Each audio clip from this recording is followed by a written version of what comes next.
And we give you glory, honor, and praise today. In Jesus' name we pray. Amen and amen. Psalms 91:4 says, He shall cover thee with his feathers, and under his wings shalt thou trust. His truth shall be thy shield and buckler. You know, when I was a kid in Mississippi, I would see that old chicken sitting out in the yard. And, you know, when it began to rain, that old mama chicken, she would spread her wings, and the little baby chickens would come, and they would get under her wings, and she would kind of wrap the wings around them, and they would be just as dry. The only thing you could see sticking out would be their little feet. That's how our God covers us, and he is our shield and buckler. Oh, praise God. Thank God that he is our shield and buckler. He says that he would do it. And God is a God of truth. Deuteronomy 32:4 says, He is the rock. His work is perfect, for all his ways are judgment. A God of truth and without iniquity, just and right is he. It's talking about our God. He is God. God is the God of his people. God is God. We should worship God and not wealth. God is our judge. He is our judge in all that we do. And there are things that are certain about God. We could be comforted in the certainties of God. God's promises are sure. In 1 Kings 8:56, blessed be the Lord that has given us rest unto his people Israel. According to all that he promised, there has not failed one word of all his good promise, which he promised by the hand of his servant Moses. What a mighty God we serve. These are the certainties. These are things that we can rely on, we can believe in. It's a God that made a sure foundation. Isaiah 28:16 says, Therefore, thus saith the Lord God, Behold, I lay in Zion for a foundation, a stone, a tried stone, a precious cornerstone, a sure foundation, that the believer shall not make haste. Oh, my God, what a mighty God. He set a stone. That stone is Jesus, my friend. And we can thank God for all his work, all his mighty works that he has done and is done. He has laid a foundation. And when we build up on that foundation of Jesus, we are not building up on the sand, but we are building up on a rock, and it will stand. So we can thank God today, my brothers and sisters. This Thursday, you can wake up and go out the door with your hands held high and said, I serve a God that sits high and looks low, and he takes care of me no matter where I go. And remember, my friends, he loves you. He always loves you. And there is a way out of your mess, and it's JESUS. Won't you believe him today? Where can you buy a brand new Nissan with a lifetime warranty? Kingston Pike. Hey, folks, Gerald Anderson with Ted Russell Nissan. You heard it right. Every new Ted Russell Nissan comes with a lifetime warranty, and that's a long, long time. Ted Russell Nissan on Kingston Pike. Good morning and welcome to AM 1380 WYSH and Ask Your Neighbor. Ask Your Neighbor can also be heard and seen on our website, WYSHradio.com. And if you are in Anderson, Rome, or Morgan County and have Comcast cable, you can watch Ask Your Neighbor on BBB TV Channel 12. Ask Your Neighbor is the program where you call in and do just that. Ask Your Neighbor. Do you have a comment? Do you have a problem? Or do you have a question? Then call in and ask your neighbor. 865 457-1380 or toll free at 877-711-4005. And for those of you that might be listening or watching on the internet, you can email from our website, WYSHradio.com. Just click on the Contact Us button and email your questions. Now sit back and listen as listeners throughout East Tennessee and the entire world answer your questions on Ask Your Neighbor on BBB TV 12 and AM 1380 WYSH. Good morning, everybody. Once again, here we are, Thursday morning. Ask Your Neighbor. David West stars and stories of the Kaz Walker Show. How long have we been doing this, David? 25 years? A month or two? A day or so? It's been a while. Good morning, Sammy. Hey, buddy. Where are you back there? I can't see all of you, David. You all spread out. Okay. Get close enough where you I'm hear you good. see You can hear me. I'm here. Oh, I can hear you. I'm a big fan of both these guys. That's why I'm here. All righty. Hello, Jimbo. How you doing, brother? I'm good. It's good to be here today. It's good. In the presence of greatness. Well, David's always great. David is fantastic, and the people that don't know Sammy, bless his heart, one of these days they something done will missed the happen. boat. Yeah. I've heard, he's out selling insurance to these poor old widows, and bless their hearts. That's my heart. Bless everybody's heart. You don't get no money. But we are definitely glad to be out here in Clinton, Tennessee today. You've been. I didn't realize this. I just looked at this on the ticket. Jimbo Whaley and Friends 20th annual. 20th annual, 20 years. I did the first one 20 years ago. I did it as a CD release party. Well, Okay. 21 years ago because we missed a year for COVID, but 21 years ago I did a CD release party. And it's when I'd come off the road from being with Pine Mountain Railroad. Yeah. And so I wanted to do my own thing, and so we did, and sold 400 tickets. And I was thrilled because my deal was I got to pay for this CD. Mm-hmm. So 400 tickets times 20 is $8,000. And I said, man, this is success. And so I had written a song called The Kings of Orbank about growing up in Pigeon Forge, and I sung it that night. And once I sung that song, my little 15 minutes started in Sevier County. It got crazy. That's great. And so we started doing a donation to different charities, and I said, man, if I could get to 5 years, that'd be fantastic. I got to 5, and I said, well, surely I can make it to 10.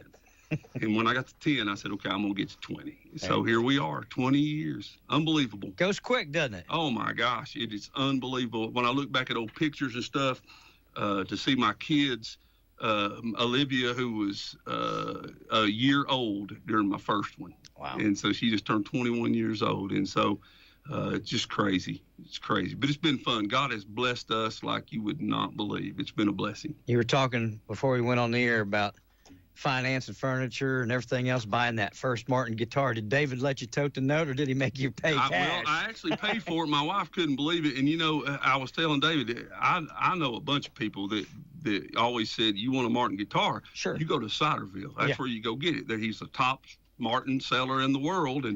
And so we walked in there, and I didn't know what to do. I really didn't. And David went back there in the back. He said, here, let me get you a brand new one. He popped that baby open, and the smell. Oh, I can still smell that Martin. And I told my wife, I said, honey, don't worry, I'll pay for it. And we come out there nervous. She was nervous. She really was. And when we started Pine Mountain Railroad, it took us about 2 years to pay off a note that we got to start our first CD. And my first paycheck was like $87 or something like that. And I walked in, I showed it to her. I said, see, honey, it's going to work. Paying off. A year later, we were nominated for Emerging Artist of the Year at IBMA and signed a record deal and took off selling sausage for Tennessee Pride Sausage, and off we went. It was crazy. It was a crazy time. When'd you start writing songs? Well, I decided then when we started playing all the time, full time, and we quit our jobs, I said, to make it, you've got to do your own stuff. Anybody can go out and sing Old Home Place and stuff like that. And so we started writing. The very first one I wrote was Knoxville Train. I made a story about my little brother and me. I was trying to talk about what we did as kids. And we didn't, I thought, none of that's good enough. So I just made up a story. He was pretty mean. So I said, if we lived in the 1800s, he would probably have robbed the train. So that's how I wrote Knoxville Train. And it just went from there. And it was like a floodgate open. It was just crazy. I was writing constantly and I've been very, very fortunate in that world. It's been a lot of fun. God's blessed me. How many shows you think you do a year, did a year at the? Well, with Pine Mountain, the year we were nominated, the first year we were nominated, we did 215 shows, coast to coast, had that bus rolling. And, we used to think, man, if we could get a bus, how wonderful that would be. What a That was nightmare. always the pinnacle of success when you first started. Got a bus, and then you get the bus, and you're thinking, man, if we could only get rid of this bus, how are we going to get rid of this thing? But yeah, we were turning and burning, and I'm just so blessed that my wife was understanding. And then once my son started playing football, Little League football, I told Kipper and the boys, I said, guys, my dream ain't to be on the Grand Ole Opry, it's to be on a Little League football field. Yeah. And I went home and started Greenbrier, and the rest is history. It's been great. It's been great. Been blessed. East Tennessee has been very good to me. Sonny Brock, he worked with you on the first when you Sonny, we hired Sonny. David, and turn that commercial. I would love David there. Scoot up a little bit, Dave. I'd love to see Sonny. I've been trying to get a hold of Sonny. And if anybody out there knows Sonny Brock up there in Taz Vegas, Tennessee, tell Sonny to get in touch with me. I'd love to see him. Man, what a great picker. Oh, he bought a lot of instruments for me. I'm sure. Sonny loved that stuff. You know. And but he could play a man. Them big fat fingers could move so fast. He'd come down there, me and Luke, Luke Brandon very well. Me and Luke be sitting there, and he'd come down and say, I got to pick some of that far out stuff. Oh, yeah. Me and Luke was picking for Bill Monroe, and I told L.A., I said, I don't think Bill's like me and Luke too good. One of the Reno boys playing bass. He said, you want you to work some shows with him? He said, I'm going to play fiddle. He said, they'll like it. Luke stuck that guitar up there and do. Oh, yeah. Of course, that word. Yeah. He bragged on us, and I didn't know it. Luke used to work with way back with when it was the boys together. Yeah. The Monroe brothers. Yeah. He got talking high, said, best we ever sounded, Luke, when you was with us, the Monroe brothers. Luke could play any style. He could play just straight bluegrass, or he could jazz it. He knew more chords than anybody ever seen. That's what Chet wrote in his book. Yeah. Luke Brandon knew more chords than anybody. He could play. I think he made up chords. Yeah, I swear I do. It was such a joy, and he was so such a humble person. Yeah. In talking to him, and that's the ones you got to watch out for. Oh yeah. Biscuit, that I play with a lot. Gary, I've seen people approach him. I say, man, you were fantastic. Gary say, well, I work at it. I try my best. I'm not too good. People that are like that, be careful. Those are the ones. They will wear you out. And there's one right here next to me that's the same way. David is. See, I'm a businessman. I'm not a musician. Well, I played a lot of shows. I played with a lot of people. You could play. I started out just to promote business, and I didn't think I was going to work at it all my life. Well, it's called the music business. Okay. David, you know that. I mean, if you ain't got the business side of it, there's pickers out under every shade tree that could wear you out that you'll never get to hear. Yeah. Because they don't know that side of it. The only reason Pine Mountain Railroad with us did what it did, we were 3 marketing guys. Yeah. And so we just applied that to what we were doing musically. We had great harmony together. I wasn't any special picker or anything like that, but I knew the business side of it a little bit more, and we were just relentless. We would approach everybody. Anybody and everybody. We stood outside one time at the Opryland Hotel. Ricky Skaggs was in there doing an interview on WSM at the Opryland Hotel. We stood outside that door for about an hour and a half waiting on him to walk out. And when he did, we pounced him and gave him all our marketing stuff and everything. And I basically told him, I said, you don't know who we are now, but you're going to know. And next thing you know, I mean, we're playing shows with him. It was crazy. It was just crazy. That's what you got to do, though. And there's a lot of musicians that don't understand the business end of it. And then it becomes, people think, well, what a wonderful life it is just to play music for a living. I'll tell you what, it's the hardest work. It's hard. It's a hard world to get in. Sometimes you get into it. With us, we got really successful, but it felt like we got on this roller coaster that took off, and it wouldn't slow down long enough for us to jump off of it. Mm-hmm. That's how fast it felt like it was going. All the awards and the sponsorships and all those shows. We told our booking agent in Atlanta, I said, we want to play every place we can play. About 6 months into that year, I said, man, what did I just do? What am I doing? Mm-hmm. We're out there in California at Sacramento playing. The next thing you know, you got to be in in Ohio somewhere, and it's 30-hour drive, and we couldn't afford to have a bus driver, so we drove it ourselves. We took 3-hour shifts. Oh, what a nightmare! I'll tell you this. I'm glad to be. People say, Bill McBee used to say, man, I hate it when they say these boys are local pickers. We pick all over the world. Well, anymore, I don't care what you call me. I'm fine with being a local picker. I'll just pick right here. You get that money when I get through. You got it, and then I'll be home in about 30 minutes. That's the way. That's the best. That's the best kind right there. So it's been a blessing. But this show, this year we're going to give money to Mountain Strong, and I always pray about who I'm going to give the money to, and who I'm sort of going to promote. And, when I decided on this was when those fires happened in Los Angeles. Yep. And they started, that's all you heard about. Mm-hmm. Fires in Los Angeles. And the government, they came out and said, we're going to 100%, we're going to pay for everything. We're going to take care of them. And I thought, what about our people? Yeah. This happened back in November. What about them? We went through it. They're still going through it mm-hmm. over there. You drive over through there, there's one lane open. You won't see something drive over through there. It's beautiful.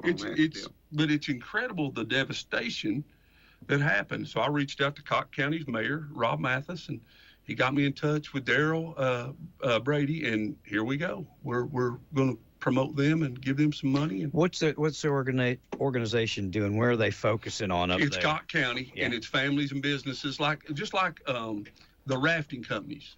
They all got completely wiped out. I guess so. All of them over there. Yeah. And so they've given out over $900,000 to families and businesses in Cock County. Trying to help them get reestablished. That's it. That's what they're trying to do. And it's, for me, we're going to give them a check, but it's nothing like, crazy, but it's bringing awareness to it for me is what the important thing is.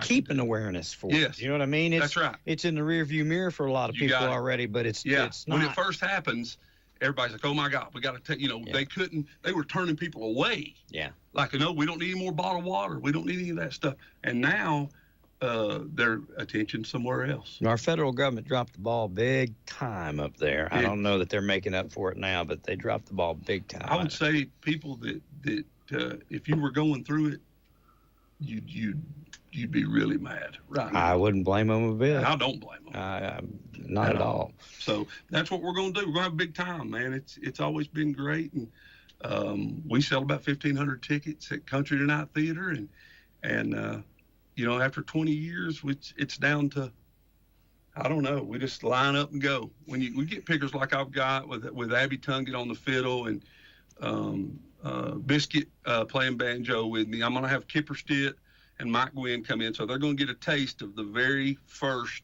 Pine Mountain Railroad. That's fun. Which ought to be a lot of fun, and you just never know who you're going to see. I had Sandy up there one year. Is it still going, the Pine Mountain Railroad? No, I don't think so. I think Cody Schuler bought the band, and I don't think they play shows anymore. I don't think that he does. They continued about 3 years after I left the band, and had some great success. But now I just think it's a tough life out there. People don't realize it is. Yeah. When you're gone all the time. Do you ever play out of the country? Yeah, we played up in Canada. We played a 2-week deal up in Canada one time, which was crazy. They gave us a choice of when to come. So it was either going to be February, March, April, or May. And I said, well, if I'm going to Canada, I want to get a taste of the real Canada. Let's go in February. And so here we went.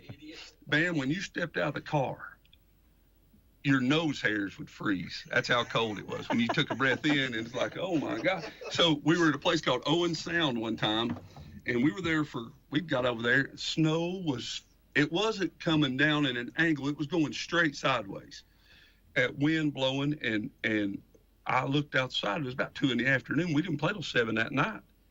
And there was people standing outside. And I asked the promoter, I said, what are they doing out there? Well, they're waiting for the doors to open. Now, this is 2 o'clock. I said, well, what time do the doors open? He said, 5 o'clock. I said, it's like 2 degrees outside. He said, yeah. I said, well, let them in. He said, nah, they'll wait. They're used to it. And it was, every show we played up there, absolutely packed. It was a packed house. When people from where we are go, they want a taste of the real thing. Mm-hmm. And what cracks me up is when you get there and bless their hearts, you got these local groups. They try to sound like we sound. Mm-hmm. And I'm like, listen, guys, my great-grandparents are first cousins. I'm inbred. You can't sound like me. It just don't work. You either do or you don't. It just don't work. But we were able to do some that 2 weeks up there was fantastic. And we played coast to coast. On that trip, we came down across Buffalo, and we played 2 nights in New York City, which was it was like playing in a different country. Crazy, yes, sir. And then on the map, if you look, we were coming down, we turned right, and we drove all the way to Sacramento, California. And we played shows in Sacramento, California, and ended up out there in Lake Tahoe. And then back in those days, you did map blasts. So you went to a computer and said, okay, we're here, and we got to go here. So where we had to go was Evansville, Indiana. And so we had, it said on Map Blast, 30 hours to drive from Lake Tahoe to Evansville, Indiana. Yeah. Well, we had to be on stage in 33 hours. So we had a 3-hour window.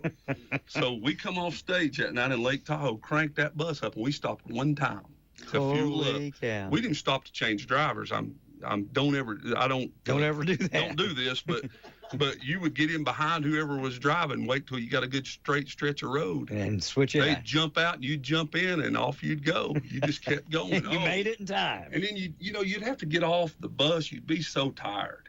But you'd have to get off like it was the greatest day of life. You can never have a bad day on stage if you want to keep doing it. No, and the way we did it, being the marketing guys we did, we talked to the band. We'd sit down and talk about it the minute we drove onto a festival site.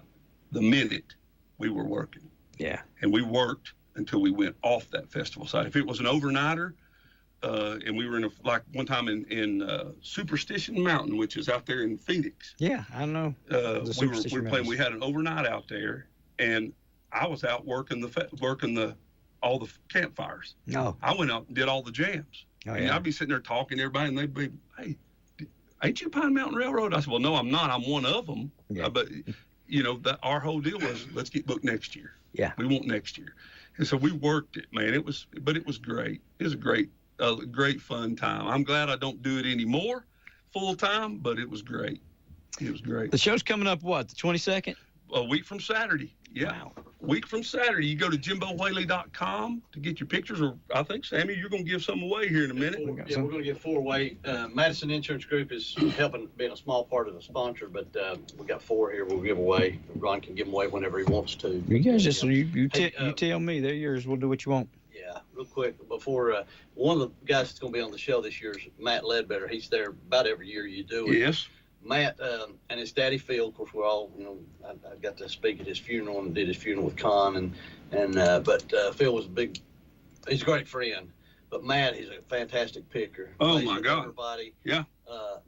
Have you seen where Phil's got it? They wrote a song. I did see it. It's called The Silver Bar. Or yeah. I can't wait for it to come out, but it's a tribute to Phil Ledbetter. Yes. But, tell them about Matt. Matt plays with everybody. Well, Matt is the reigning Spigma Dobro Player of the Year.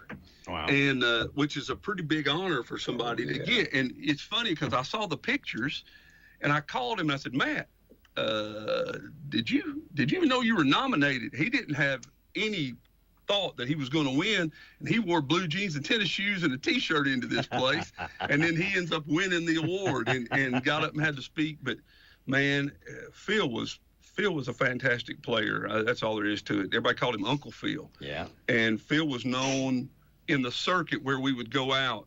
Everybody knew Phil Ledbetter. Everybody knew Phil Ledbetter. And Phil was such a great player. But I used to tell Phil, I said, Phil, you're good. Matt can wear you out. And he would laugh about it. But Matt can play. He is fantastic.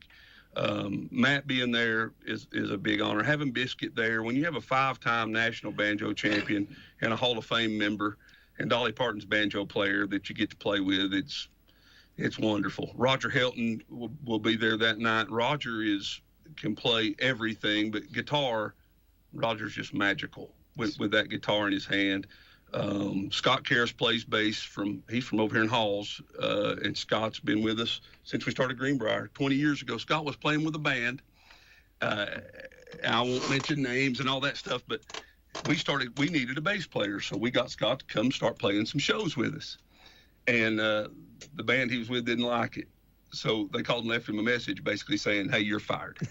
And so about 8 months after that happened, we're in the back of a limo getting ready to get out at a movie thing that we had 6 songs in at the Ryman Auditorium. Oh, wow. And I looked at Scott and I said, I wonder what your old band's doing tonight, Scott. I said, I don't think they're here, are they? He said, oh, no, they're not here. So Scott's fantastic, and it's a family thing. You'll see people. We have this. People come from all over the country, which cracks me up. That I'm mailing tickets to Arizona or to Utah or to Pennsylvania or wherever. Sure. It's been a blessing to get to do it. It's going to be a lot of fun, and if you've never been, I just want you to know I do 100% satisfaction guarantee to every person there or your money back. I do it for everybody there, and here's how it works. Some people come and they want to hear the Journey song or Summer of '69, and we play those and they're satisfied. And then some people come and they want to hear a gospel tune or two. We play those. So then they're satisfied. And then some people come in and they want to hear Abby sing like the Harlan song. So we play that and we satisfy them. Some people come and they hate every second of it. And then we finally stop playing. And that's satisfying. And they're satisfied. So everybody's satisfied. Satisfaction guaranteed. Hey, real quick, you remember you talked about Matt when he went to the awards. Phil Ledbetter, first time he won IBMA Double Player of the Year. So I'm with Phil a few weeks later, and I look in the back seat of his car. Guess what's laying in the back seat of his car? Award. That award was laying in his back. Yeah. I said, Phil, what is that? And he goes, oh, that's that award they gave me. Yeah. He didn't think a thing about it. Hey, can you pick one here? Please, as many as you want. Will you go ahead and do Grandpa's Knife? Yeah. Tell them a story about this. This is a great song. This is I wrote this song. I started it many years ago. Me and Scott Karras and Roger Helton and Roscoe Morgan were in a car driving to Plymouth, Indiana. And what we used to do is we used to carry a pad and pen with us, and we would take turns calling out song titles. Mm-hmm. And then you had 10 minutes to write all you could write. And then we'd share with each other what we did. And Roscoe, we were somewhere going up through Kentucky, and Roscoe said, okay, I got one. Roscoe said, Papaw's pocket knife. And I said, okay. Well, it hit me right then. I said, well, I have Papaw's pocket knife. Mm-hmm. And I started thinking about that knife. And so in 10 minutes, we start what we came up with. And the way you get a good one when you're around other songwriters is you read off what you got, and they all say, man, I hate your guts. And so I knew I had one. But nowadays, people don't, especially the younger generation, they don't know what it means or what it's like to carry a pocket knife. You're right. Back when I was young, every man carried a pocket knife, carried one. And so I started thinking about that when I was writing this song about, this one particular knife that Papaw had. So it was bought years and years ago and handed down through my family. And it went all over the world. It's kind of like a Forrest Gump story. It's been everywhere. But the most important place to me, and for most people that carry a pocket knife, you're sitting out there in the backyard or on the back porch and you're whittling and you're just talking with your loved ones, whether it's your grandkids or kids or your wife or whoever. That's the important place for a pocket knife, not when you need to cut a box open or carve up under your fingernails. Papa used to carve under his fingernails with his knife, take that same knife and carve him an apple and eat the apple afterwards. That happened all the time. But that's what this song is sort of about. And it's called Grandpa's Pocket Knife. It's never been the sharpest in the drawer. There's a piece gone from the handle, came out in the war. It was bought in New York City sometime around 1910. Got passed to his daddy and passed it down to him. The handle made of antler from a 10-point white-tailed deer. Blade was forged by workers of Pittsburgh's finest steel. All the pieces put together in 1891. Handcrafted by a blue-collar man at W.R. Case & Son. And in my grandpa's hands it taught me the important things in life. Out on the porch, just me and him and that old case pocket knife. And we whittle away the hours, singing down that power in the blood. And he'd tell a million stories of pain and love and glory.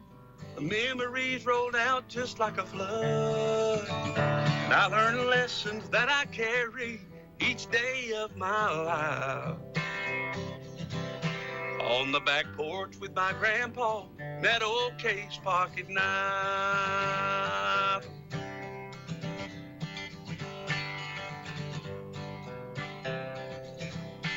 It was in his daddy's pocket when he fought the First World War. Came through the Great Depression, beat down to the core.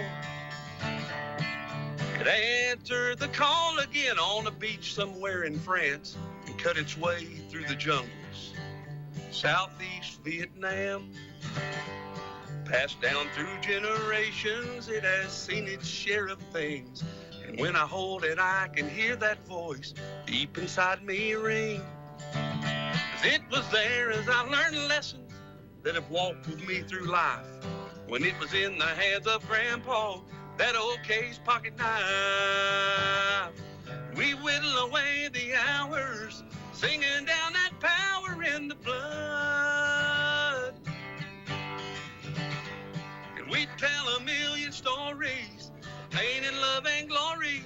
The memories roll out just like a flood. And I learned lessons that I carry each day of my life. On the back porch with my grandpa, that old case pocket knife.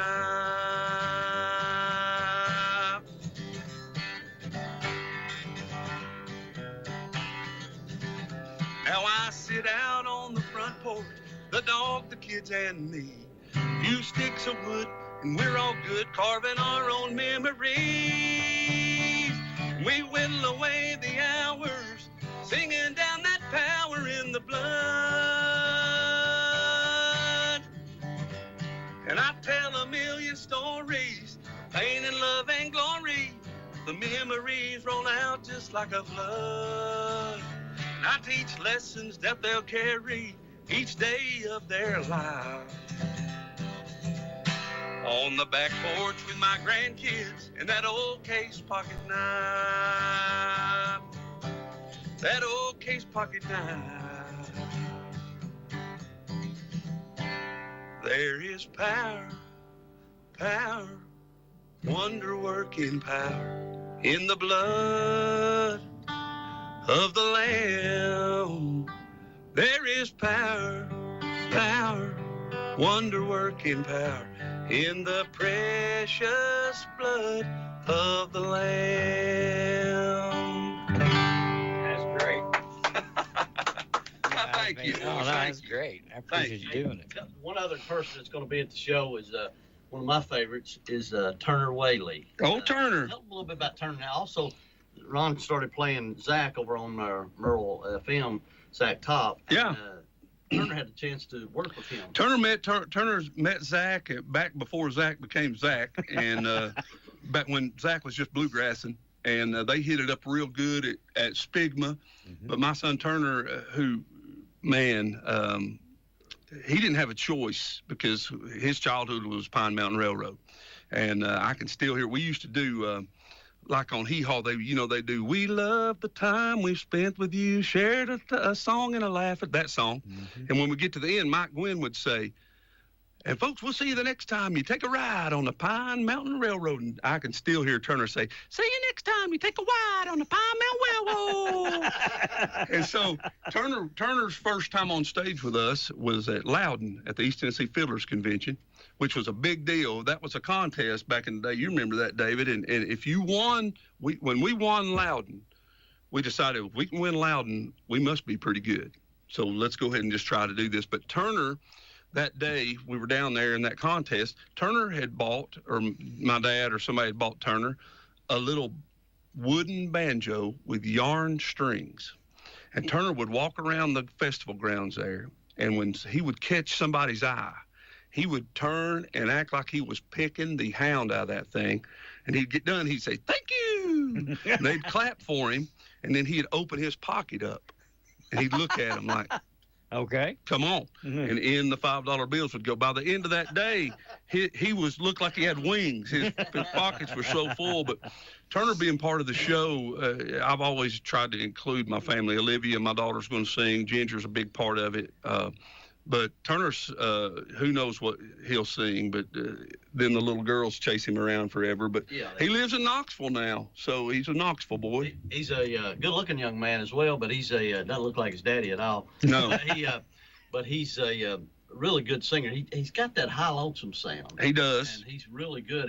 I told him, he's a good baseball player, by the way, and last summer they were playing in their summer league, and I took him to the side and I said, "Hey, I'm going to give you a Bobby Osborne song I want you to learn." I can't remember which one it was, but I told him, I said, "If you learn that, your daddy, when you're playing, I mean, you could nail it." There's no better tenor singer in the history of bluegrass music. In my opinion, Bobby's my absolute I mean, when we wrote the old radio was written because I thought of the line, and I could hear old Bobby sing Ruby. You got to do that in a minute.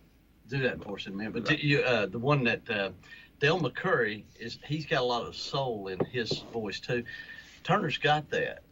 Turner can cover some Del McCurry as well. But yeah, that's he's a pistol. Old Turner is, and it's just great to have him as part of the show. It really is. So, but it'll be a good. And people, if they're interested in coming, and they can buy tickets at the door, or they can just go to www.jimbowhaley.com. And I know Mike Kelly's been talking about it over here on Sunday in the South. Oak Ridge Flash, Mike Kelly. Me and Mike tease each other about football all the time. I texted him when Sevier County came up and played Oak Ridge this year, and we texted before the game. I couldn't get him to answer me after the game. Isn't that something? But what a great football game. And Oak Ridge, man, their tradition they've got up here is great. It's well, Clinton's got it. Powell's got a fantastic football team. We beat Powell too, didn't we? Sevier County did. Yeah. Powell was beating Sevier County by 2 touchdowns with 1 minute and 20 seconds. Yeah, something. Sevier County beat them. You want me to brag on it? Because the Bible says boast only in the cross, so let me do it. Go ahead. I'll toot you horn. Go ahead. So Jimbo's a legendary quarterback for the Sevier County Bears from way back. No, infamous quarterback. What does that mean? Well, it means that I had a lot of grass stains on my backside. Is what it means. No, my senior year was the first winning season at Sevier County in 24 years at that time. And we didn't want none of Oak Ridge. I'll promise you, they were fantastic back in those days. They were really, really well. When you played Sevier County, everybody was good. But my senior year was the last year that we played homecoming games. After that, we won 6 games, and 4 of those were homecoming games, and we won by more than 30 points every time. So that's what Coach Biddick said. We'll not play any more homecoming games. That's the end of that. So, but the music part, if you just go to jimbowhaley.com, you can get your tickets, and it's for a good cause, and we're gonna have a good time. And we start at 7 o'clock. The doors open at 6. We start at 7. I can't tell you what time it'll be over, because what we do is the first half, I sort of plan it out. The first half, I really am careful about what we do, and I try to keep it to about an hour. The second half, we just open it up, and most of that'll be gospel, and we'll just turn that over to the Lord and let him have his way, and whatever he wants done, we'll do it. If people have requests, as long as they can write that request down on a $20 bill and put it on stage, we'll do as many as they want. Is Ray still around? Ray Bowles? Ray won't be at the show. He's going hunting. Ray's got Ray Ball usually sings with us, and he's got the world record for the largest black bear ever killed. And he had the American record, and then he went up to Canada and killed one that was some crazy number, 500-something pound black bear. And I said, Ray, what do you shoot them with? He said, a 22. I said, a 22? He said, yeah, you get right up on them, shoot them right in the head. And I said, well, what happens if you miss? He said, well, I ain't missed yet. And he said, if I do, I guess I won't be here to talk about it anymore. I was just getting ready to say I don't want to get that close to a bear to hunt it. I don't reckon. No, well, Ray, he was playing with dynamite as a kid and blew his hand off. He's only got 2 fingers on this hand, and he's just a character. Ray's fantastic, though. He sounds like Appalachia. He is a depiction of what you would call a mountain man. Appalachian mountain man. Yeah. Got more money than the Rockefellers, but he looks like he ain't got a nickel. You know, and people come up to Ray and give him money all the time. He said, "Oh Lord, Jimbo, don't steal their blessing. They're gonna have a blessing. Just let them have it. Let them have it." I said, "Ray, why don't you give it back?" "Oh no, I let them have that blessing, honey. They want to give me a blessing. I'm gonna let them. I'm not gonna take that from them." Does he wear anything but overalls? Bib overalls. That's it. He's got a Sunday pair, and then he's got probably 6 pairs for every other day of the week. Are they Liberties? I'm sure they are. I'm sure he lives at a place up there in Sevier County called Lick Log Holler, and he looks like it. He's a big hunter and fisher. You'll see him. We get to go fishing with him. One time they did a thing for this boy had cancer, and they did a big auction, and they auctioned off a day trout fishing with Ray Ball. And the guy paid $5,000 to do it. Holy cow. And the times we've been with him, you go up there and he ties his own flies, but you take him because you're going to catch a fish. Well, he'll call the night before. He'll say, "Jimbo, you bring the cornbread. Tell Andrew I want him to bring some drinks and some potatoes and an onion." I'm like, "Well, okay." And he said, "I'll get the rest of it." So you go up there in the mountains and you catch those fish with him, and he cleans them on the creek bank, and we start a fire on the creek bank, and he cooks those fries. He fries potatoes and trout. It's the best experience you've ever had. It's incredible. But you'll see him if you get off from him and these tourists find him. You'll see him and he'll be down there singing for them, and he won't sing nothing but gospel. That's all that's all he'll do. And man, he's fantastic. And we usually have him at the show. We won't this time. He's got that big hunting trip going. I wish we did, but thanks for let me have that big letdown with everybody, Sammy. Ray's not gonna be there. I wouldn't show up, folks. Hey, talking about doing gospel and things like that, and one of Ron's stations is Praise 96, and one of my brothers is on there quite a bit, and you've been to his church several times. What a blessing to those folks. Lord, yeah. Beverly Baptist New Church. Beverly. You know. Tell the story about the big women in the choir. No, I'm not telling that. Go ahead and tell that story. Well, they've got. They've got to be a good singing church. You know, it's a gospel church, it's a Baptist church, and they sing out of that redback, which is heavy alto music. That's what they do. And I love to hear them women sing. And what I was trying to say big voices. And I said, "Boy, I love to hear them big women sing, Eddie. They're fantastic." And then it hit me what I just said, and he was just froze. You know, it was crazy. But 96.3, when the Reverend had it, you know, what a legend, J. Basil Mull. I was in a dairy barn in Athens, Tennessee, and I went to the bathroom and come out. And when I come out, Lady Mull was going to the bathroom, walked right past me. Mm-hmm. And it was like a ghost had walked by me. It scared me to death. I was like, "Oh, what was that?" I didn't, you know, so I got my ice cream. I'm sitting down, and then I heard him. "Hey, Doc." He said, "Yeah, that vanilla right there. Now, good, lady. That's good." And I said, "Boys," and I'm with boys that I played football with from Atlanta, and they didn't have a clue who that was. I just stopped eating. And I got it and walked over there, and I said, "Can I sit down with you just a minute?" "Why, sure, honey, sit down."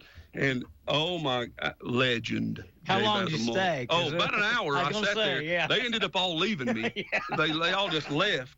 And they got back and said, "Who was that?" And I said, "That was a daggone legend right there." I mean, it's like if you met Kaz Walker, legend. J. Basil Mull was a legend. J. Basil spoke at Kaz Walker's funeral, didn't he? Did he really? Yeah. Did he know the whole Bible? Yeah, could he quote the whole Bible? Because he's blinder than a bat. I never heard him misquote it. We had him come and preach for us one time at a church, and he only wanted to preach on the second coming of Christ. I was going to say, did he preach on Revelations? That was it. That's right, but, yeah. I'd heard that, what you're saying. Well, you used to listen to him on the radio, and he start all that scripture, and I'm like, well, he can't see that. How's he doing? I figured he just memorized it. When I bought this station in 1990, I called Jim Dick. I called everybody that owns radio stations in East Tennessee because I'm from La Follette. I'd been in Phoenix for 5 years, come back, bought this in 1990, and I didn't know what I was doing. I'd worked with it. But so I called all of them. 2 called me back. Johnny Perkle, who owned a station in Knoxville, and Preacher Mull.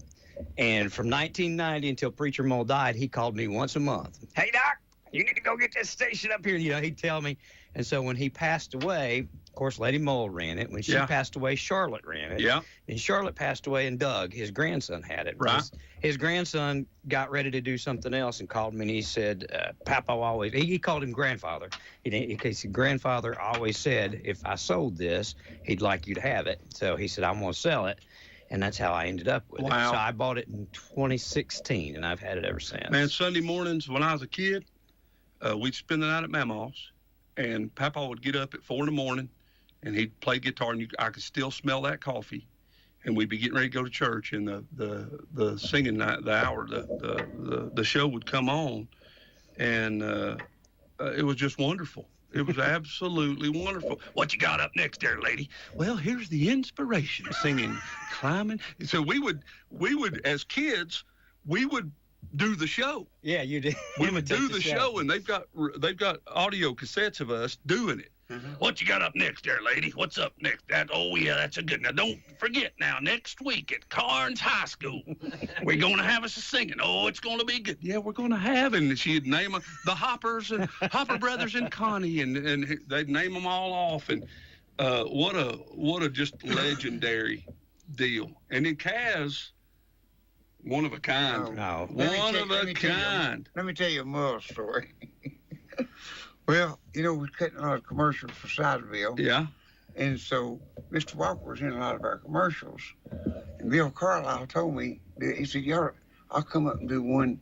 You got deals to knock my pants off, and I'll drop my pants. I ain't on, short shorts and or long underwear. Well, I thought, I'll just let Mr. Walker do it, because Bill, I couldn't get him up here. So we got Mr. Walker up, had his long johns on, of course. Yeah. He got up, and this woman come through the door, and I still got the guitar. We cut the hole out and stuck it down over her head. She walked in and said, I got a problem. And then it went right straight to Mr. Walker. He had one of them little guitars. Well, he said, now, don't buy no cheap guitar to her. When she said, I got a problem, he said, don't buy no cheap guitar. Then he pulled up one. We got these guitars on sale for $29. Okay, it gets worse. So they said something about he had good deals. He sent Mr. Walker at Sideville Music got a good deal.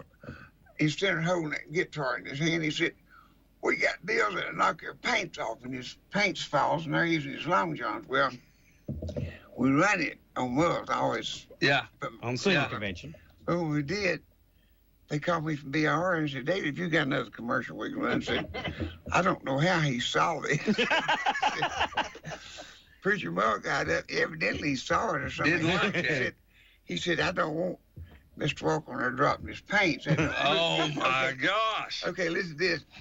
I said, well, I was watching it this morning, and it was a pretty good commercial, but the next one was the beach with girls in bikinis. Oh, Lord. No, that was worse. But I had changed the commercial. Young people today need to educate themselves. They need to go to YouTube. And you young people, Kaz is spelled C-A-S, Walker. You go on there, YouTube, and you type in Kaz Walker, and you're going to see some timeless, classic Kaz Walker. No. Now, you can play good. You've got the good instruments. You're just too loud. I can still... You're just hunting for the guy up in Tazewell. We're hunting for poker. We've been trying to, this. That's the band, that he threw off. Yes, they were. Oh, man, I've never wanted to crawl in a hole so bad for somebody in my life, and I wasn't even there. Were you there that day, Dave? Oh, he's picking. This Lord. guy's on the rights to all the Kaz Walker, so tell those young kids, these two right here have all the rights to Kaz Walker stuff now. Oh, well, my favorite shirt, I wear it when I go to these high prominent places, says Kaz Walker for president. That's my favorite. That's my favorite T-shirt. I got the badges now. Yeah. Oh, that was something else. But Mr. Walker, he was something else. He'd get up there and cuss them out sometimes. Oh, Lord. I tell you, and it was live. You couldn't beep it a lot of times. No. Then But you'd see Kaz Walker worked his tail off. I mean, that's all there is to it. Yeah. So if you went to there was a good chance if you were in a Kaz Walker store, we just thought we'd see him. Mm-hmm. We just thought, well, he'll be here somewhere, and we had the one in Sevierville with the big scissors. Yeah. Cost cutter. You remember all them cartoons on the front? Yes. O.D. Absent Sign Company was in one of my buildings. And I went up there and helped paint all them cartoons. No and kidding. then scissors. Yeah. Oh, we was doing Kingston Pike, and he wanted a big foot. It's a step in the right direction. Right. And I went up there to get us something to eat at Crystal, and I said, Mr. Absent, he was an artist. He did like Holiday on Ice. He was really good. Yeah. That's the reason Mr. Walker liked him. He was the best. And he was. Right. So he rented for my daddy, and then he started renting for me. But he said, I said, Mr. Epson, I said, I'm coming down the street there, and we ain't going to have place. We're not going to have room for that foot. Oh, I scaled this off. You know, he's kind of Right. I said, let's walk up the street. And he said, boy, I ain't that much. So he painted it, and when he got through, it had 12 inches at the end of the building. Right. He said, he wants a foot, there's in my foot. Yeah. So he went, and this was a lot more effective. He cut out a foot about as tall as us. Right. You know, real big old foot. Yeah. And put some iron rods out there and hung it out to itself. It was more effective that way. Yeah. Oh, Mr. Walker said, boy, he knows how to do it. Boy, and the whole scissors and the cost cutter, the one at Sevierville, it was lit.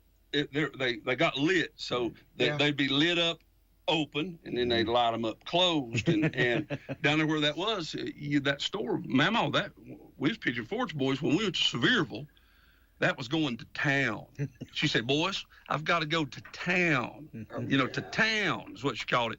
And we'd run downtown Sevierville, mean little Whaley boys running all over the place. Our favorite thing to do down there, we liked my cousin Kevin, who's now the vice mayor of Pigeon Forge. Kevin liked to go down to funeral home and see who was in.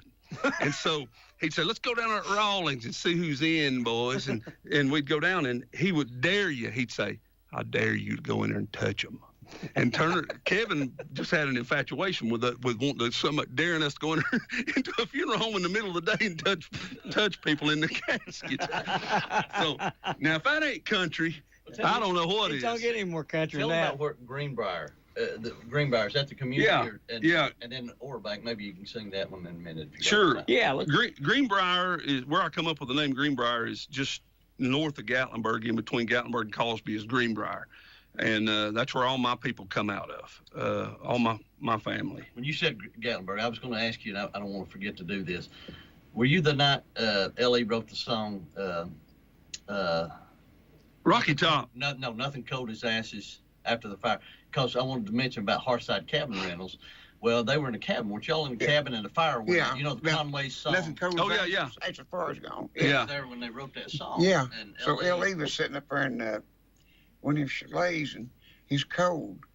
He got up and he looked over and he said, it's cold in here, ain't it? Said, look in that fireplace, our little fireplace in that cabin. Said, Yeah.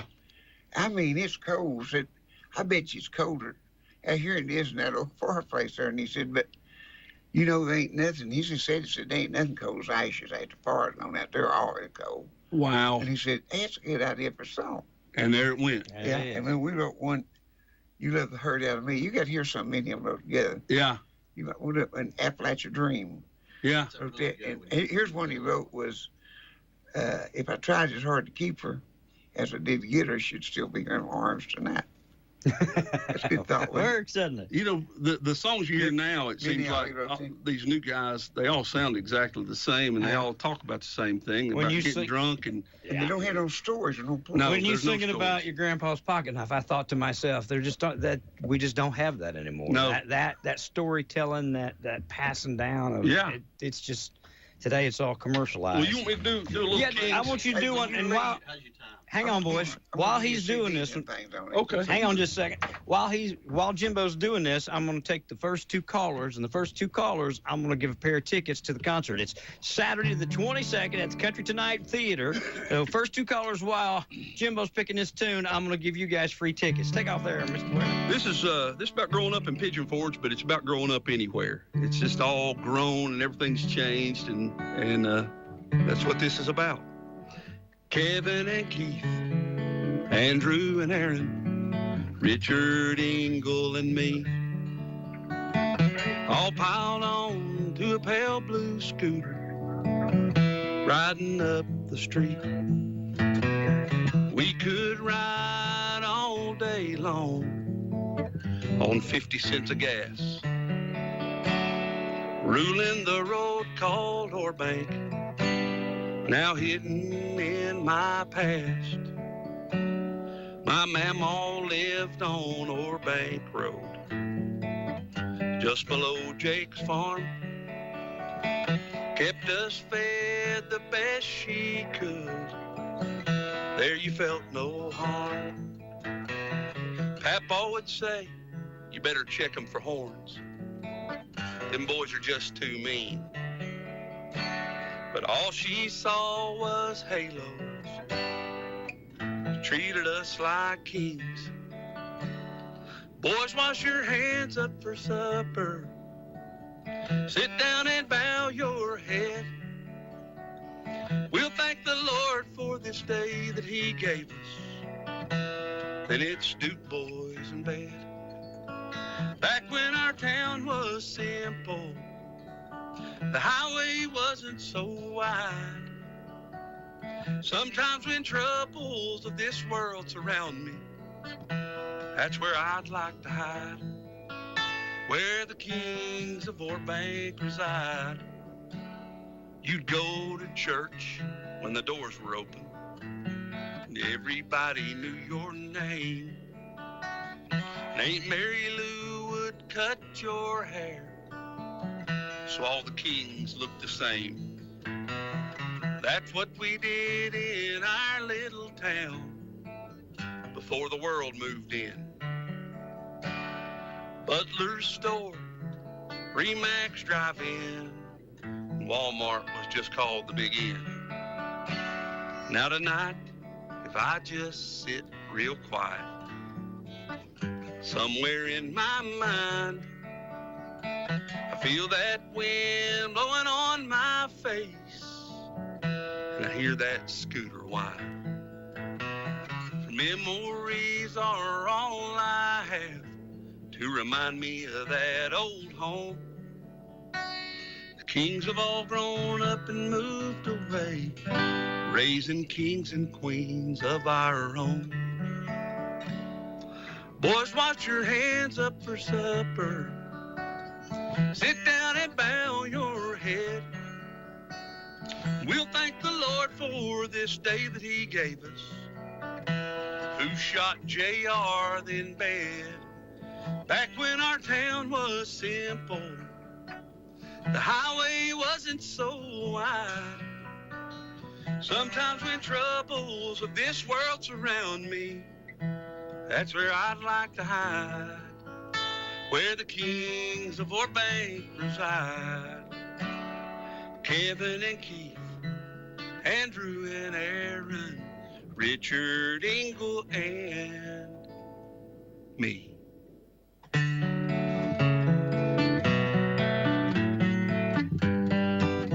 There you go, guys. Jimbo Whaley and friends, Saturday night, 7 o'clock, March 22nd. We got to wrap things up here, guys. I got to get out a little early, and David said he does too. David, anything you got going on here you want to tell them about? Yeah, we better talk to. We had a big crowd over at Wyoming Fund today. That was fantastic. I mean, it was a show. Packed up and ready to go. Huh? Have you ever not packed them up? Well, no, I guess not. Just packed them in. Before Wild Wings, there'd be about 25 standing outside the front trying to get in, you know, we said. But anyhow, Doug has got 2 bands coming Saturday night outside of over the barn. Yes, sir. And he's got Johnny Fee and I believe Ted Graves. And so everybody come out fat. Now he has I guess you call it karaoke on Friday night. He's got that, so go see him on Friday night.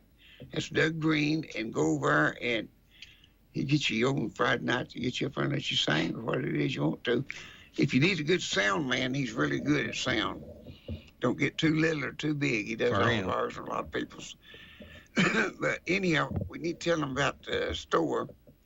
Anthony Lay has got the store now, and he's got more drums than I've ever saw in my life. He said it was the biggest drum store in the state.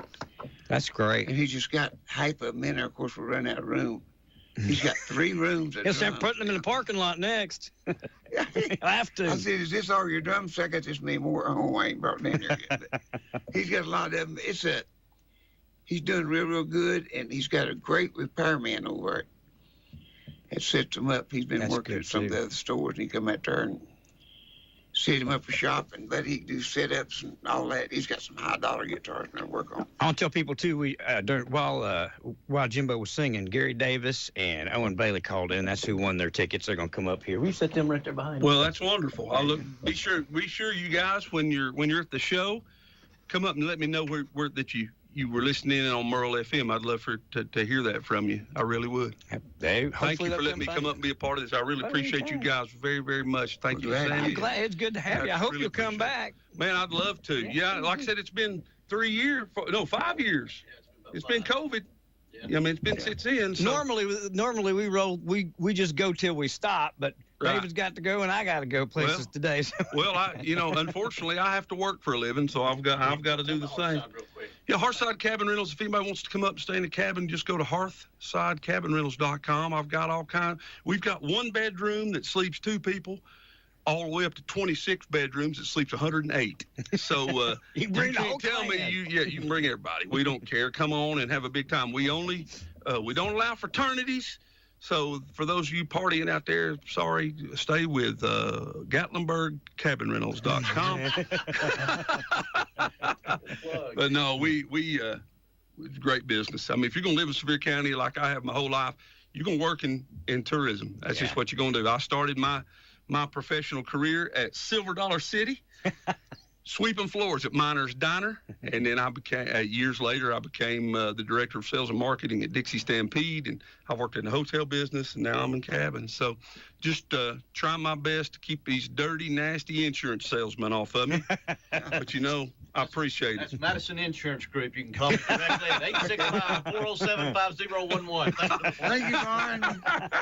See you, boy. May the good Lord bless you. See you, folks. Rusty Walls Hyundai's brand new showroom is now open. Come see what all the madness is about this month. You can get double rebates all month long up to $5,500 or a brand new 2025 Elantra SE starting at just $19,900. And don't forget, we have America's best warranty of 10 years, 100,000 miles, plus Hyundai Assurance and 3 years free maintenance. You can also get same-day oil change on our brand new location at 505 Callahan Drive. It's always a fun day at Rusty Walls Hyundai. Check us out at rustywallshyundai.com.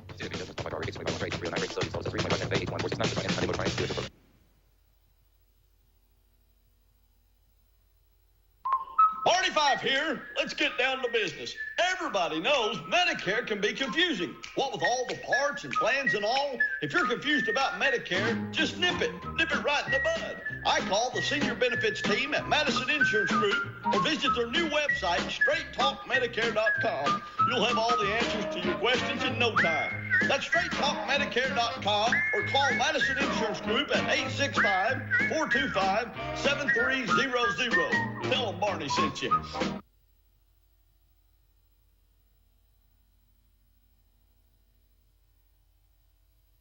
When you have a wreck, a good day can become a bad day in a hurry. But when it's time to get that car towed away, there is a number you need to know. 865-457-6927. Lowe's Tows. Did you know they work with all insurance agencies and body shops? And they can assist you throughout the whole process. Call 865-457-6927. If you need a tow, you need Lowe's Tows. 865-457-6927. They're locally owned and operated. They will tow anything, anywhere, from a Volkswagen to a semi-truck, from across the street to across the state. The stress of having a wreck is bad enough, so call Lowe's Tows, and that's one less thing you have to worry about. 614 Clinch Avenue in Clinton. Call 865-457-6927 or find them on Facebook at Lowe's Tows.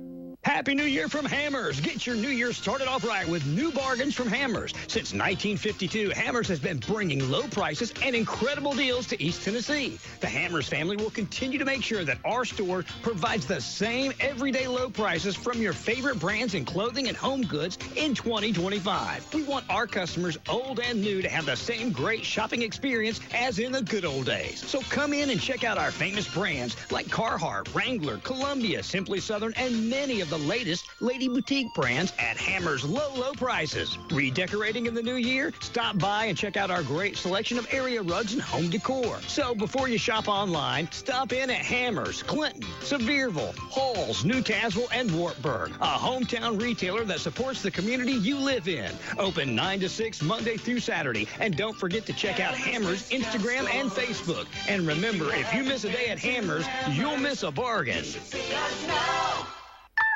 Things are just better when you switch to Cricket. The sun shines a little brighter. Happy music starts randomly playing. Best of all, you can get iPhone 13 for just $29.99. With the ultra-bright Super Retina display and up to 19 hours of video playback, all on Cricket's super-fast 5G network. See? Isn't that better? Smile, you're on Cricket. Requires new account and port in on $60 plan. First service charge and tax due at sale. $25 activation fee. Terms and restrictions apply. Cricket 5G is not available everywhere. See store for details. Millions of Americans take medicine like Ozempic and Zepbound. Many of them are overpaying by thousands of dollars a year. These GLP-1 medications for diabetes, weight loss, and more may not always be covered by your insurance, but GoodRx can help. GoodRx helps you save every month on prescriptions at over 70,000 pharmacies nationwide. Best of all, it's free to use. Check GoodRx to save on GLP-1s. Just go to GoodRx.com/GLP. That's GoodRx.com/GLP.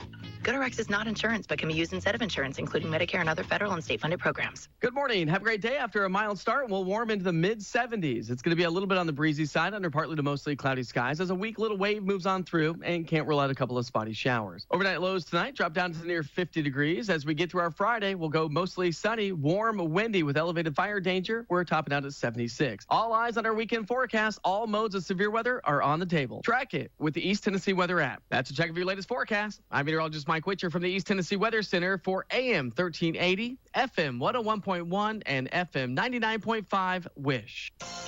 Thank you for listening to AM 1380 WYSH and Ask Your Neighbor. Make sure you tune in at 10 a.m. each day, Monday through Friday, right here on AM 1380 WYSH and BBB TV 12. Or listen live online at WYSHradio.com. And remember, if you have a question, comment, or problem, call in tomorrow and ask your neighbor. Or email from our website. It's Ask Your Neighbor.